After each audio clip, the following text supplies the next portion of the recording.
Capítulo 7 A Cobra Branca Imortal. Tudo começou com uma história contada por um cliente. Bem, pelo menos isso explica por que temos tido tão poucos clientes ultimamente, disse Meimei, a irmã mais velha de Mao Mao, recostando-se de lado enquanto colocava uma pedra Jigô no tabuleiro. A aprendiz designada a ela estava do outro lado, visivelmente nervosa ao posicionar suas próprias pedras. Parecia que estavam resolvendo problemas de vida ou morte, em sentido estratégico, claro. Homens grandes e importantes não se cansam de coisas estranhas e novas, disse Joka, soltando um pouco de fumaça do cachimbo. Enquanto isso, Mao Mao estava preparando suas ferramentas. Suas irmãs haviam pedido que ela fizesse mokshabustão nelas. A vida daquelas mulheres não era fácil, de vez em quando elas precisavam de um momento para relaxar e desabafar. Por isso existiam dias como aquele, em que não havia trabalho real a fazer. Meimei disse que foi o homem com quem ela jogara Go na noite anterior que lhe contara. Ele afirmava que havia alguém ainda mais impressionante do que as 3 princesas da Casa Verdete por aí. Uma jovem que parecia ser uma imortal mística. Acho que estamos ficando velhas demais para eles hoje em dia. Joka quase cuspiu as palavras. E pensar que costumavam nos tratar como verdadeiras joias. Claro, claro, disse Mao Mao num tom conciliador, incentivando Joka a se deitar de bruços enquanto começava a posicionar ervas em pontos específicos de seu corpo, para em seguida acendê-las. Ah, gemeu Joka com prazer. Os dedos dos seus pés chegaram a se arquear. Mao Mao, por um momento, desejou poder tranquilizar a irmã. Fazê-la entender que sim, ela ainda era mais do que suficiente como mulher. Ele disse que o cabelo dela é completamente branco, contou Meimei. E se fosse só isso... Bem, seria apenas uma garota de cabelo branco, mas ele também disse que os olhos dela eram intensamente vermelhos. Cabelo branco e olhos vermelhos? Isso sim era incomum. Mao Mao reconheceu com um leve aceno. Tendo terminado com Joka, ela começou a aplicar a moxa em Meimei. Meimei esticou uma das pernas esguias sob a bainha do hobby. Mao Mao puxou cuidadosamente o tecido para o lado, para não deixá-lo perto demais do fogo, e então acendeu as ervas. Não só cabelo branco, mas olhos vermelhos também? Então ela é albina? Perguntou Mao Mao. Provavelmente, respondeu Meimei, enquanto ela e Joka assentiam com a cabeça. A aprendiz, segurando as pedras de Go, sem conseguir acompanhar bem a conversa, puxou a manga de Mao Mao. Era a garotinha que quase chorou quando viu Jinchi comendo gafanhotos. Mao Mao descobriu que o nome dela era Zulin.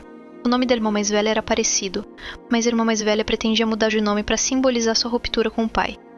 E Mao Mao não via motivo para memorizar um nome que logo deixaria de existir. Mao Mao olhou para a criança. Quando viu que ela se encolheu sob seu olhar, acabou cedendo. Muito raramente, uma pessoa nasce sem pigmento na pele. O cabelo e a pele são brancos, e os olhos parecem vermelhos porque conseguimos enxergar o sangue por trás deles. Chamamos essas pessoas de albinas. Isso também acontecia com animais. Cobras e raposas brancas, por exemplo, eram vistas como auspiciosas e até veneradas como divindades.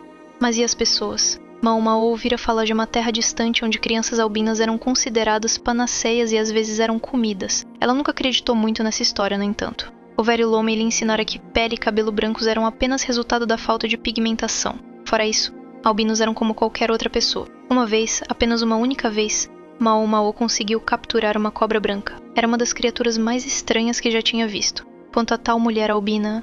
Ao que parecia, o fascínio por ela era tão grande que as pessoas começaram a tratá-la como uma espécie de imortal. Em outras palavras, ela era vista como um bom sinal, em vez de um mau. Aqueles idiotas pomposos vão se cansar dela logo, disse Joka. Não sei, respondeu Meimei, esticando a outra perna. Dizem que ela consegue usar verdadeiras artes imortais. Aquilo fez Mao Mao arquear uma sobrancelha. De acordo com o que Meimei contou, essa mulher era capaz de ler mentes e até transformar metais. Tudo soava tão absurdo quanto qualquer coisa que Mao Mao já tivesse escutado. Mas todos e seus bolsos cheios de dinheiro sempre se separam com facilidade. Especialmente os tolos mais ricos. A tal imortal começou em uma pequena sala de exibição, mas agora já estava alugando o maior teatro da capital. Ela fazia apenas um show por noite, e os homens ricos que normalmente frequentavam o bairro dos prazeres estavam fazendo fila para vê-la. Não era de se admirar que as mulheres do distrito estivessem reclamando. E quando um de seus clientes finalmente aparecia após uma longa ausência, tudo o que ele conseguia falar era sobre a beleza sobrenatural dessa imortal e seus incríveis poderes. Definitivamente não era o tipo de coisa que acendia o fogo do romance. A queda de 20% na renda do bordel foi suficiente para fazer a madame bater seu cachimbo em qualquer coisa que estivesse por perto. Enquanto as cortesãs de classe média ainda conseguiam manter certa clientela, a Casa Verdete era diferente. Era um bordel de alta classe. E vivia ou morria da capacidade de atrair os clientes mais ricos da capital. Quem precisa ver um show mais de uma vez? Murmurou Mao Mao. Ela havia feito o comentário para si mesma, mas o Kyo, o chefe dos criados, respondeu. Ah, você ficaria surpresa. O Kyo, um homem nos seus 40 anos, vinha se desdobrando para cuidar tanto de Shou quanto de Sazen. Parecia que ele finalmente tinha conseguido respirar um pouco antes das lanternas serem acesas para a noite. Ele estava comendo um grande pão de carne no lugar de um almoço tardio. Mao Mao serviu-lhe um pouco de chá fraco, feito com folhas reutilizadas. Ele agradeceu com um gesto e tomou um gole para ajudar a comida a descer. Você já ouviu falar de Lian Danshu, certo? Vai falar disso agora. Lian Danshu era uma arte que buscava ajudar uma pessoa a alcançar um estado de imortalidade. Era o suficiente para fazer os olhos de Mao Mao brilharem quando seu velho lhe contara sobre isso. Mas ele rapidamente acrescentou que ela nunca deveria tentar. Poderia ser uma prática bastante duvidosa. Você está dizendo que ela finge ter o poder da imortalidade? Talvez. Ela tem aquela aparência incomum, e dizem que ela pode ler a mente das pessoas. Ah, os grandes e poderosos poderiam chegar céticos, mas quando essa mulher lhes dissesse o que estavam pensando, como se sentiriam? Todo o ceticismo viraria um encanto, e esse encanto facilmente se transformaria em fé. Fé suficiente para acreditar que, talvez, só talvez, o elixir da imortalidade realmente existisse. Mas se isso não é a coisa mais estúpida que eu já ouvi, Mao Mao sabia de alguém que, após muitas tentativas de criar um elixir da imortalidade, conseguiu produzir uma droga da ressurreição, um grande feito como médico, mas os efeitos colaterais ainda deixavam muito a desejar. Mao Mao cerrava os punhos. Ela sabia que era inútil desejar que aquele médico estivesse ali, mas se ele estivesse, poderia ter sido capaz de dar uma ideia melhor de como prevenir qualquer dano da praga de insetos. O desastre ainda não havia chegado. Se pudessem fazer algo agora, talvez pudessem mudar as coisas. Jinshi e seus aliados estavam fazendo de tudo para pensar em soluções.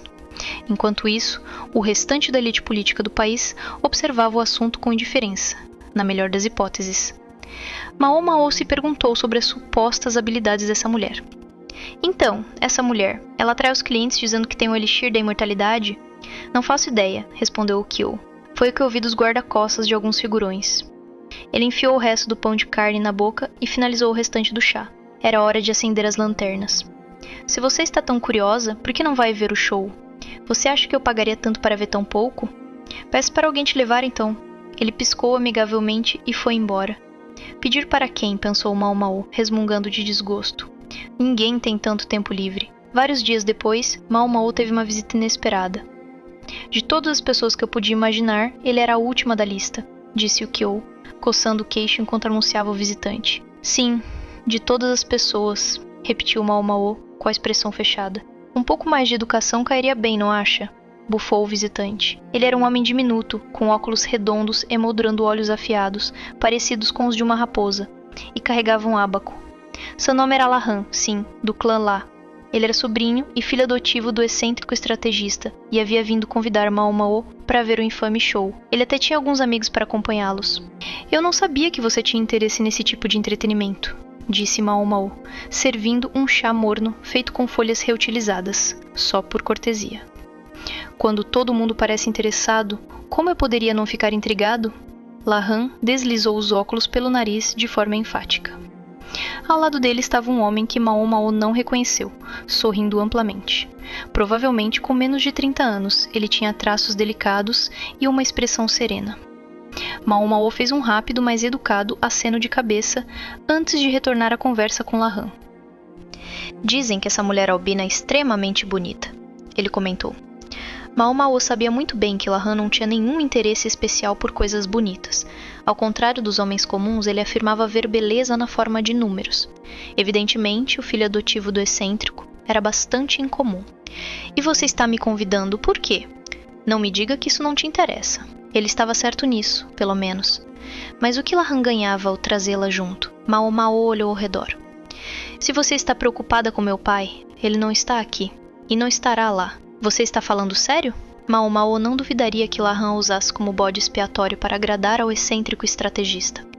Estou falando sério. No entanto, um dos subordinados dele está conosco. Lahan indicou o homem ao lado dele. Mao Mao franziu a testa antes de conseguir se controlar. Não olhe para mim assim, disse o jovem, ferido. Ele estava prestes a dizer o nome, mas com um olhar para o rosto de Mao Mao, ele rapidamente o cobriu com uma tosse. Posso referir-me a ele como estrategista? A expressão de Mao Mao voltou a algo mais aceitável, fazendo o homem suspirar de alívio. Sou o subordinado do estrategista. Meu nome é Riku-son. Mao Mao, ela disse após uma pausa. Sim, já ouvi falar de você. Mao Mao lançou a Lahan um olhar fixo e penetrante. Por que o excêntrico não estava aqui ele mesmo? Por que enviar alguém em seu lugar? O homem de óculos e cabelos crespos abriu os braços, impotente. Não parece que meu pai vai sair de casa por um tempo. Não parecia que esse fato facilitasse sua vida. Esse comentário parecia significativo, mas Mao Mao não previa nada de bom para ela ao perseguir isso. Ainda não sei por que você está me convidando. Lahan nunca fazia nada sem calcular o benefício potencial. Ele era a única pessoa que Mao Mao conhecia que poderia competir com a velha madame em termos de mesquinharia. Haverá algumas negociações com o Oeste em breve, e estávamos pensando em pedir para essa trupe se apresentar para eles. Continue.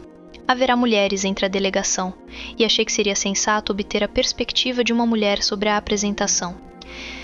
Besteira, retrucou Mao Mao. Sim, Riku-son estava lá, mas ela não se importava, não tinha intenção de ser educada só porque um dos lacaios do estrategista estava por perto. Lahan abriu as mãos novamente, desta vez de forma mais deliberada. Francamente, o gesto foi irritante. Ela suspeitava que ele só lhe dera aquela desculpa para ver se ela perceberia o blefe dele. De repente, Riku-son interveio. Na verdade, começou hesitante, como se estivesse engolindo as palavras. Meu superior, o estrategista. Ele comentou, casualmente, que estava curioso sobre isso. Só isso. Riku-son, motivado por um comentário aparentemente casual, começou a investigar essa trupe de entretenimento. Ele não encontrou nenhuma base para o que o estrategista havia dito, a menos que fossem os próprios instintos vagamente sobrenaturais do homem. Mas ouvi um boato sobre eles que me deixou intrigado, disse ele, e então, com um olhar de espanto, começou a relatar a história que ouvira. Espero que isso não acabe causando mais problemas, pensou Mao Mao, enquanto vestia um casaco acolchoado de algodão, um excelente item que ela conseguira de graça na loja de roupas. A cor era mais chamativa do que ela normalmente usaria, mas ela não ia recusar roupas gratuitas, nem deixar de usá-las. Apropriadamente aquecida, ela saiu para a carruagem que a aguardava. Já estava escuro e flocos de neve caíam do céu.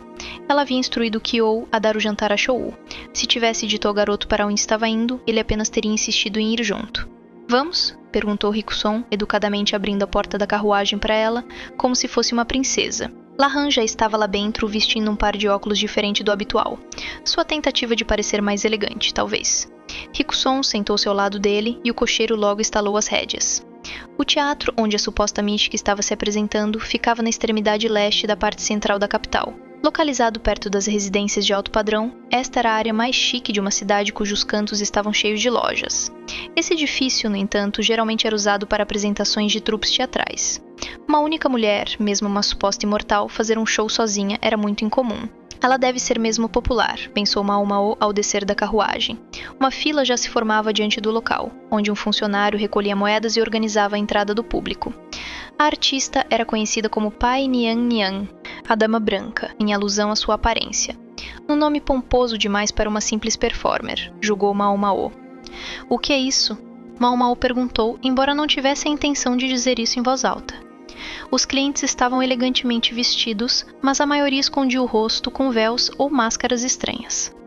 Apenas alguns poucos circulavam com o rosto descoberto. Lahan, com naturalidade, colocou um véu sobre a cabeça de Mao Mao. O tecido era macio ao toque. Em seguida, ele, Riku-son e o guarda-costas robusto que os acompanhava colocaram máscaras que cobriam metade de seus rostos.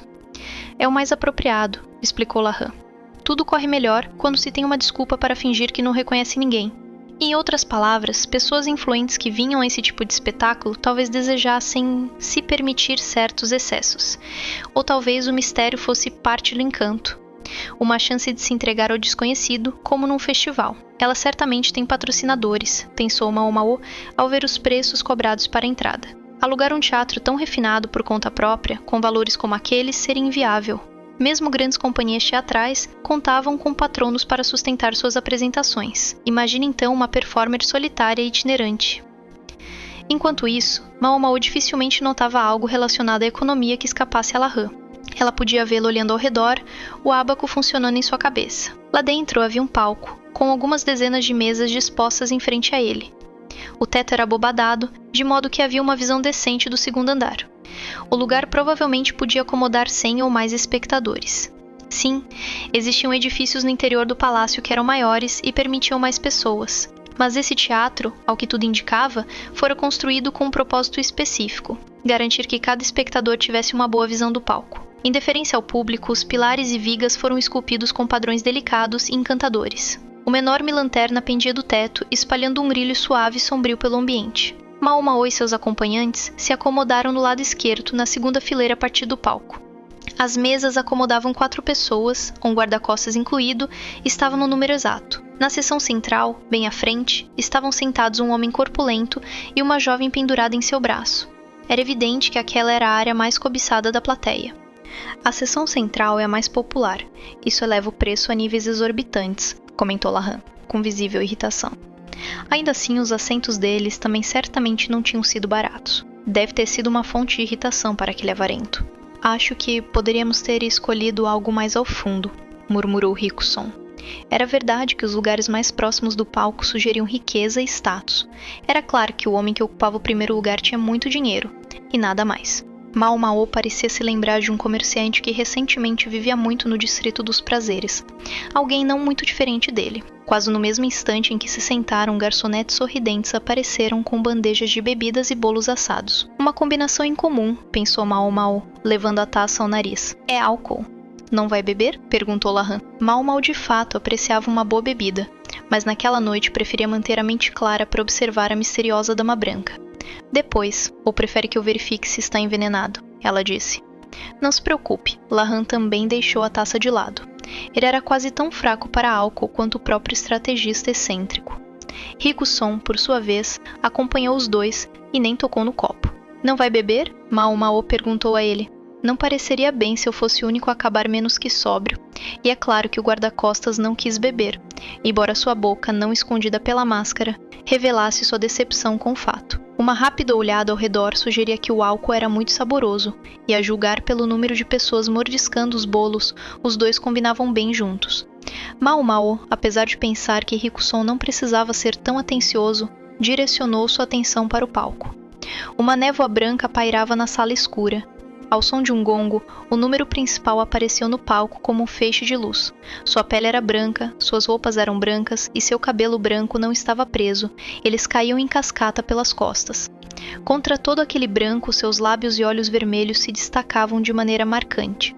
Ao som do gongo ecoando pela sala, a dama branca moveu-se para o centro do palco, onde uma bela mesa aguardava. Ela ficou de pé em frente à mesa. Pegou um pedaço de papel que estava sobre ela e mostrou para a plateia. Continha um diagrama mostrando o palco e a própria mesa. Um homem vestido de branco entrou no palco. Seu cabelo era preto, mas fora isso, sua aparência era muito parecida com a da dama. Ele era obviamente seu assistente. Ele pegou o diagrama das mãos dela e o prendeu a uma parede no palco. Em seguida, virou-se para ele e lançou algo. Algum tipo de arma de arremesso, talvez. O objeto longo e fino perfurou o papel e ficou preso. A parede claramente havia sido preparada com antecedência para facilitar a penetração do objeto. Agora, havia um buraco no papel. Estava de fato, precisamente na localização da segunda fila à esquerda. Quem, podemos perguntar, está sentado neste assento? Indagou o assistente. Somos nós, não é? Lahan perguntou a Mao Mao. Sim, senhor, parece que sim, ela respondeu. O que deveríamos fazer a respeito? Receio não saber, senhor. Lahan não demonstrava muito interesse no assunto, e Rickson dificilmente parecia o tipo de pessoa que faria palhaçadas no palco. O guarda deles, é claro, estava ali para, bem, protegê-los. Que tal você subir? Lahan disse, apontando para Mao Mao. É uma chance perfeita para ver ela trabalhando de perto. Mao Mao ficou em silêncio por um momento, ponderando o que deveria fazer. Mas decidiu que aquela era uma oportunidade que não poderia desperdiçar. Voltarei em alguns minutos, então, ela disse, e caminhou até o palco. A dama branca parecia ainda mais brilhante sob a luz tremeluzente da lanterna, sua pele tão pálida que era possível ver as veias por baixo. Não havia dúvida, essa não era alguém fingindo ser albina, cobrindo-se com pó branco. Por favor, escreva um número, qualquer número, disse ela, com uma voz quase inaudível. O homem ao lado dela repetiu a instrução em voz alta e clara, de modo que todos no teatro pudessem ouvir. A dama continuou. Por favor, não deixe que eu veja o que você escreve. Dobre o papel quando terminar. pequeno o suficiente para que ninguém veja o que está escrito. Então, ela e seu assistente viraram as costas para Mao Mao. Mao Mao pegou o pincel que estava à disposição e começou a escrever. Ele já estava carregado com tinta, tanta que era até difícil escrever com precisão. A sensação levemente desagradável da tinta indicava que não tinham se dado ao trabalho de fornecer materiais de escrita de boa qualidade. Havia um bloco sob o papel para evitar que a tinta o atravessasse.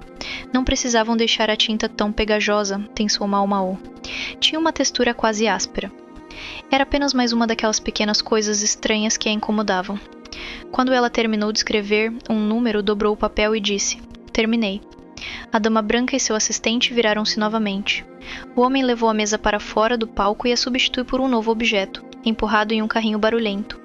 Parecia uma grande caixa com uma fileira de cilindros enfiados na parte inferior. 100 cilindros no total, organizados em 10 fileiras por 10 colunas. "Posso pedir que coloque papel em um desses tubos?" disse a dama branca, virando-se novamente com seu assistente. Mao Mao achou que aquele cuidado todo não era exatamente necessário. Os tubos não podiam ser vistos nem do palco nem da plateia.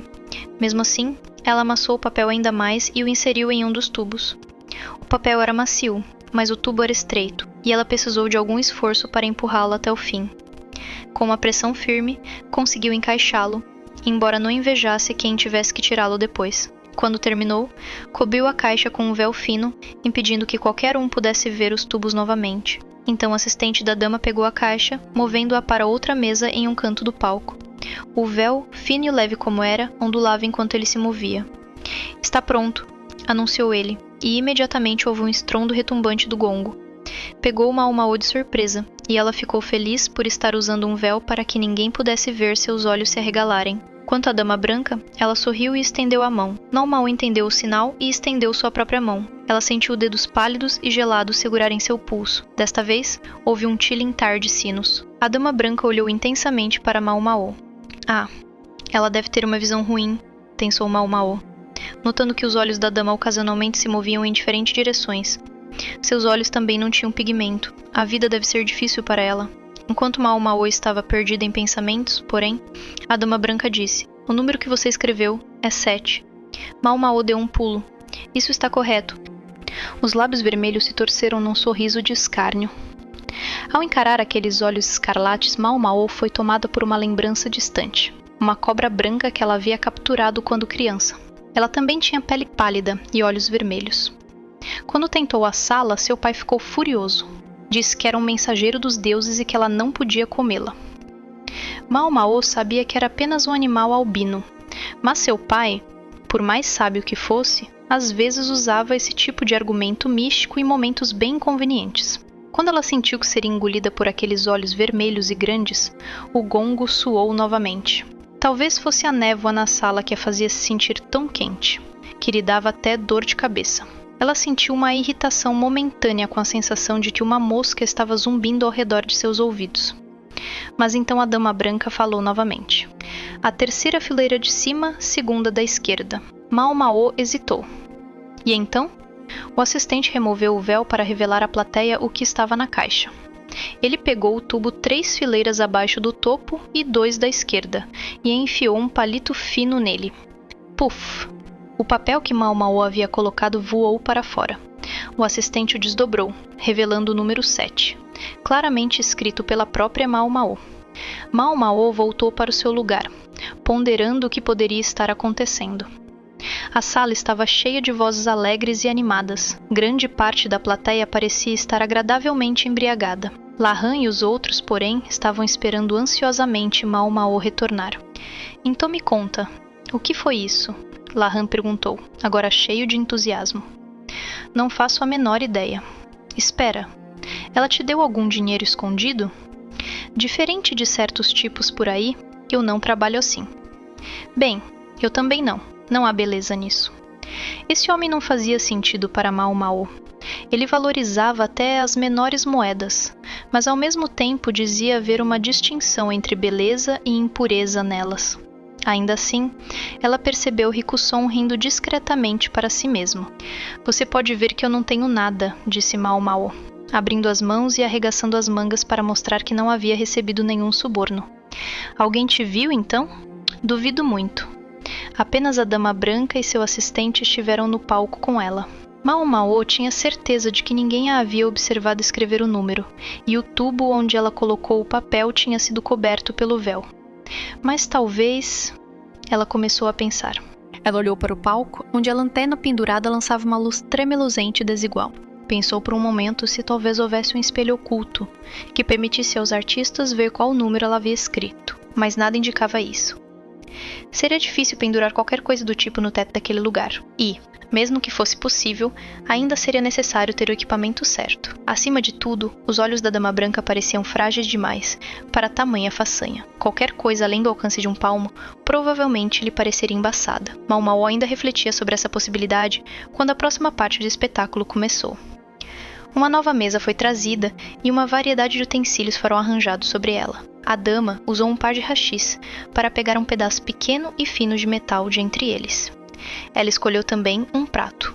Seu assistente recolheu os itens, arrumou-os cuidadosamente sobre uma bandeja e começou a caminhar pelo teatro, exibindo-os à plateia. A lâmina parecia apenas uma folha comum de bronze polido. O prato era fundo o suficiente para conter um líquido sem derramar.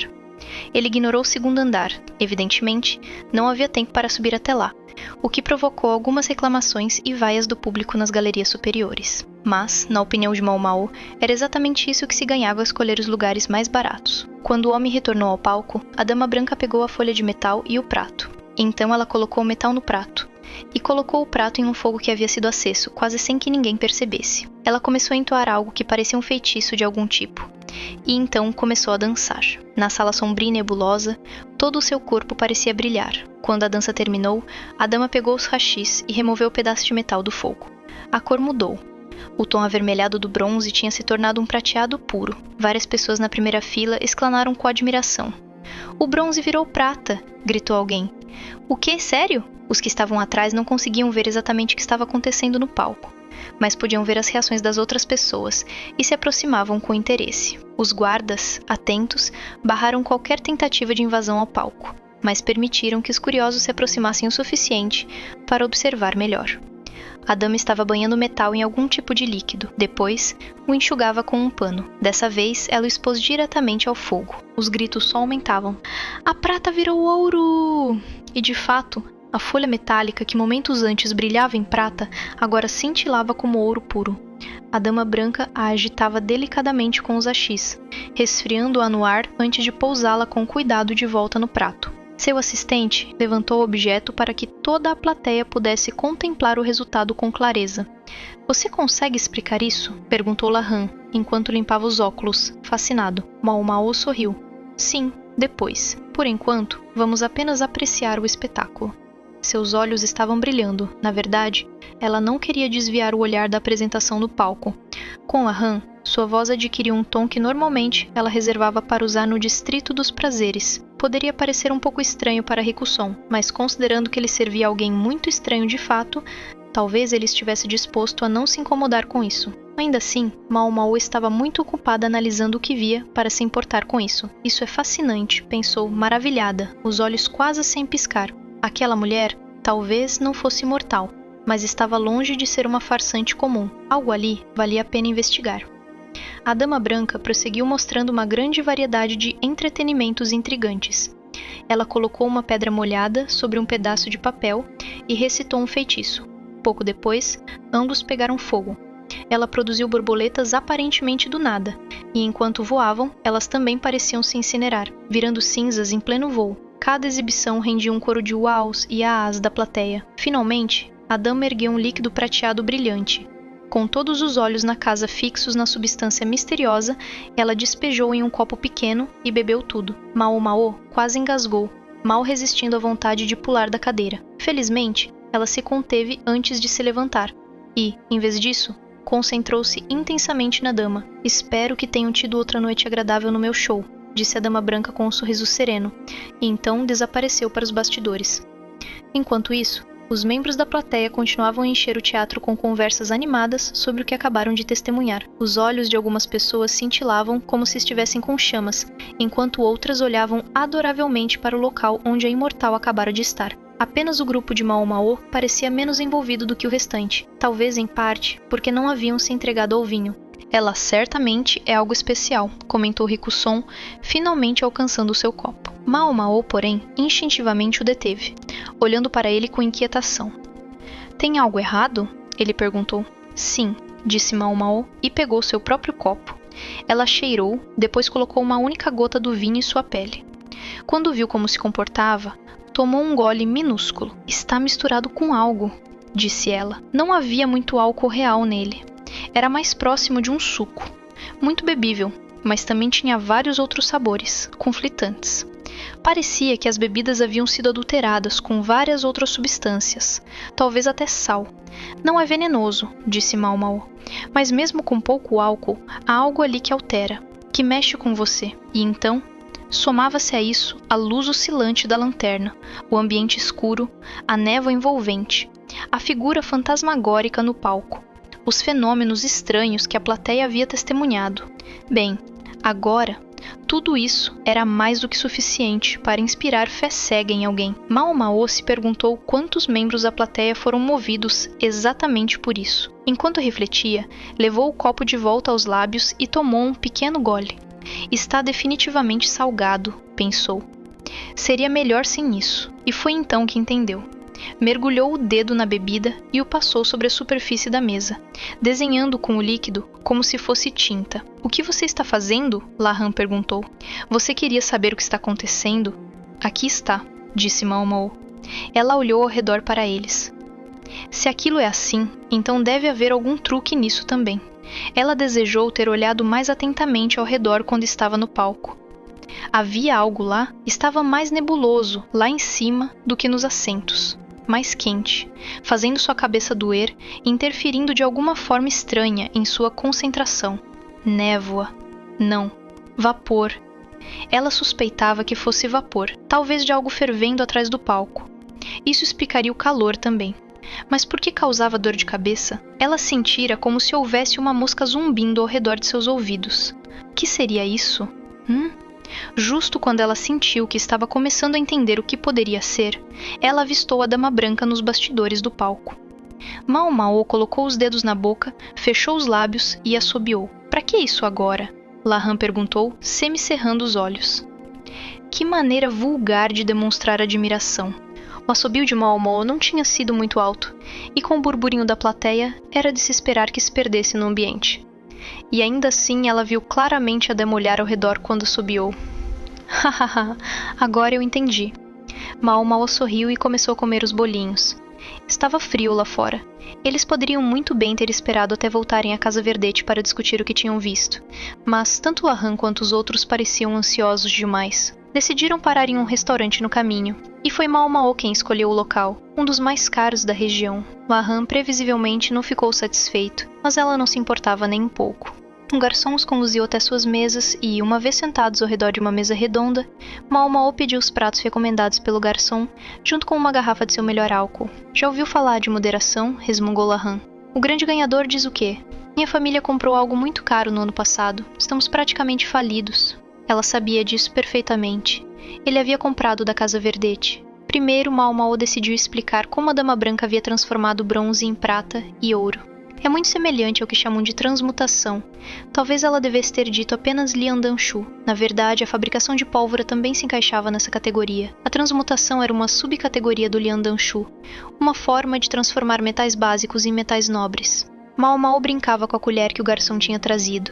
A arte do Liandanshu tinha como objetivo prolongar a vida das pessoas, mas muitas das coisas atribuídas a ele eram pura bobagem. As histórias contavam sobre um antigo imperador obcecado em alcançar a imortalidade, que em vez disso perdeu a vida tentando meios equivocados de obtê-la. Sim, as duas eram bastante similares. Mas se eu tivesse que distinguir, continuou ela, eu diria que é mais parecido com o que eles chamam de alquimia no Ocidente. Ocidente? Lahan perguntou e Mao-Mao assentiu. Sim, Lahan parecia confuso pelo fato de Mao-Mao falar mais educadamente com Riku-son do que com ele. Talvez ela também pudesse falar de forma mais casual com Riku-son agora, refletiu Mao-Mao. Meu velho me contou sobre isso, mas nunca vi com meus próprios olhos antes. Aquele pedaço de metal não se transformou em prata ou ouro reais. Ele simplesmente tinha um revestimento de metal que poderia ser queimado no fogo para mudar de um para outro. Mao Mao tinha vontade de tentar isso ela mesma, mas seu pai se recusava a contar-lhe os ingredientes exatos. E, sinceramente, mesmo que tivesse dito, ela duvidava que pudesse obtê-los em uma loja tão modesta como a dela. O que você está dizendo? O que é esse revestimento? É quando você envolve um metal em uma casca de outro metal, Mao Mao disse, apertando a colher entre os dedos de ambas as mãos. Se quiser saber mais, deveria perguntar ao meu pai. E se for gentil o suficiente para me contar o que aprender? Não, na verdade, você deve me contar. Seus olhos brilhavam.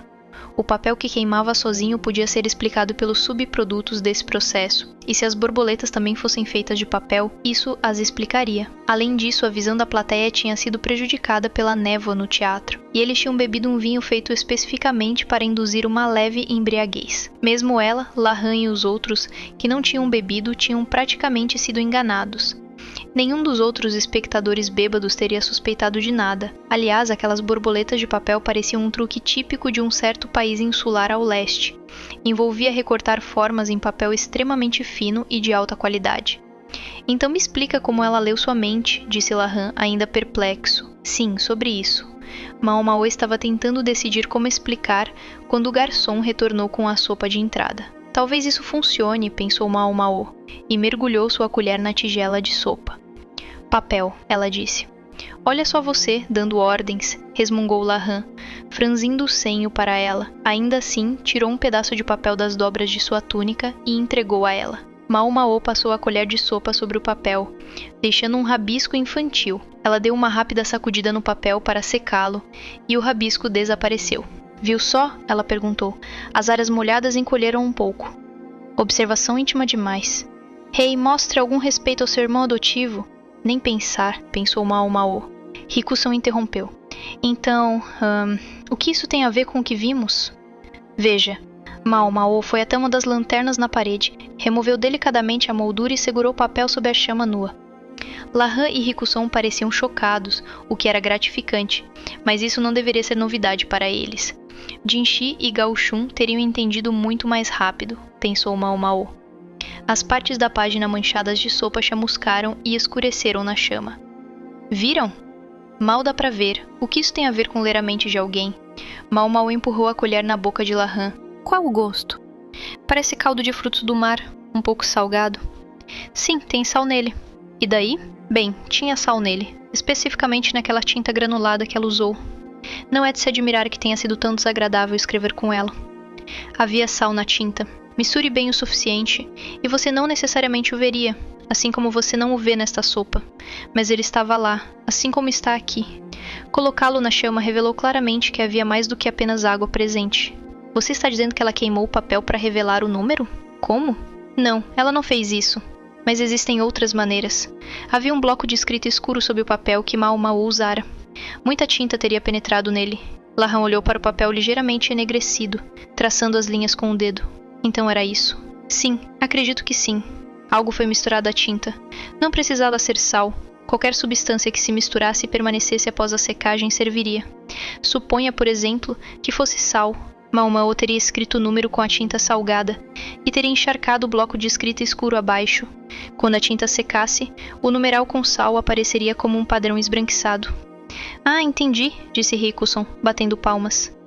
E quanto aos tubos? Como ela sabia em qual você colocou o papel? Ah, isso?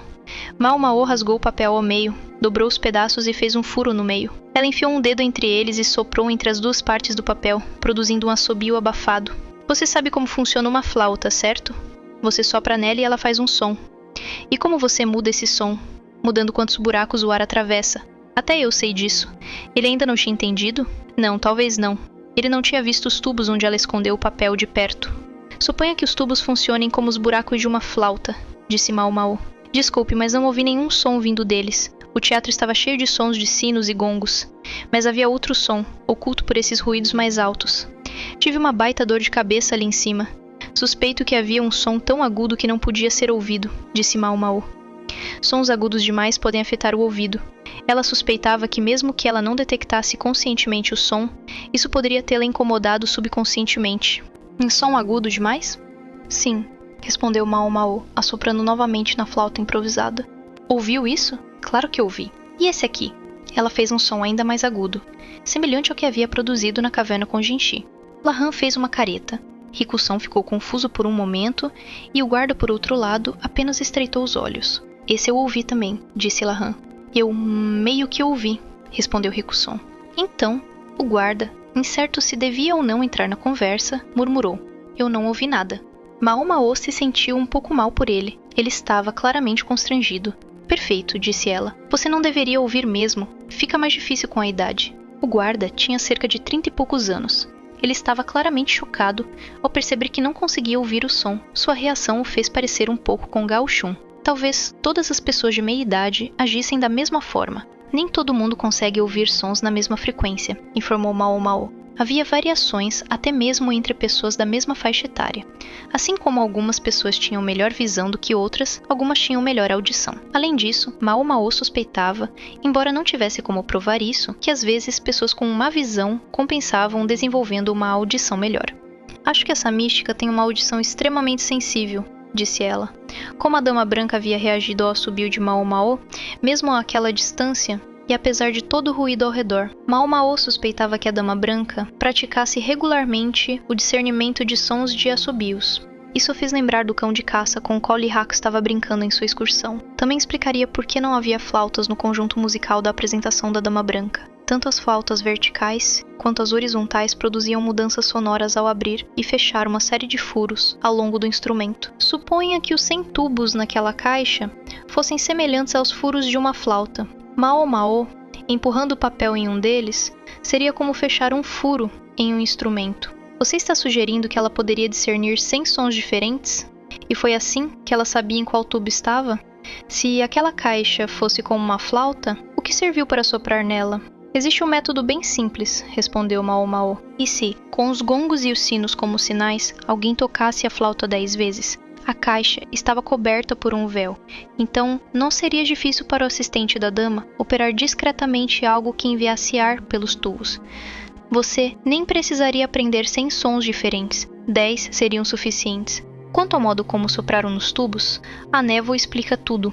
A névoa era, na verdade, vapor, o que indicava que estavam fervendo água em algum lugar. E se a mesa tivesse sido construída para permitir a passagem desse vapor por baixo? A plateia, hipnotizada pelo que se passava sobre a mesa, jamais notaria um mecanismo pequeno oculto sob ela. Agora faz sentido? Murmuraram Lahan e os outros assentiram. Há mais uma coisa, disse Mao, lembrando-se do líquido prateado que a Dama Branca bebera no final do espetáculo. Aquilo é um veneno extremamente potente. Não sei se ela realmente bebeu ou não, mas definitivamente não é algo para tentar em casa. Você deveria alertar outros oficiais de alto escalão sobre isso assim que tiver oportunidade, disse, lançando a Lahan seu olhar mais sério possível. Vários dias depois, a Dama Branca e seu espetáculo desapareceram, sem deixar rastro. Em seu lugar, restou apenas uma série de misteriosos casos de intoxicação alimentar entre comerciantes da capital. Qual teria sido seu objetivo? A mulher imortal, com aparência semelhante à da lendária serpente branca, havia partido, mas o mistério continuava. Há muito tempo, aqueles no poder haviam buscado um elixir da imortalidade e haviam consumido prata, que parecia água, acreditando que prolongaria suas vidas. Mal sabiam eles que tudo o que faria seria encurtá-las. Por causa da maneira como se movia, o metal ficou conhecido como mercúrio. Mao se perguntava o que havia acontecido com a Dama Branca após beber aquilo. Será que ela estava apenas fingindo? Ou realmente bebeu? Se o mercúrio pudesse ser expelido do corpo ainda em estado líquido, não seria tão venenoso. Mas se fosse dissolvido em vapor e inalado, ou então se unisse a alguma outra substância em uma nova forma, então era muito tóxico mesmo. Antigamente era considerado um paliativo. A diferença entre um medicamento e um veneno era muitas vezes uma questão de aplicação, refletiu Mao, olhando para o escarlate vibrante de um pedaço de cinábrio, e resolveu tirar todo o assunto de sua mente.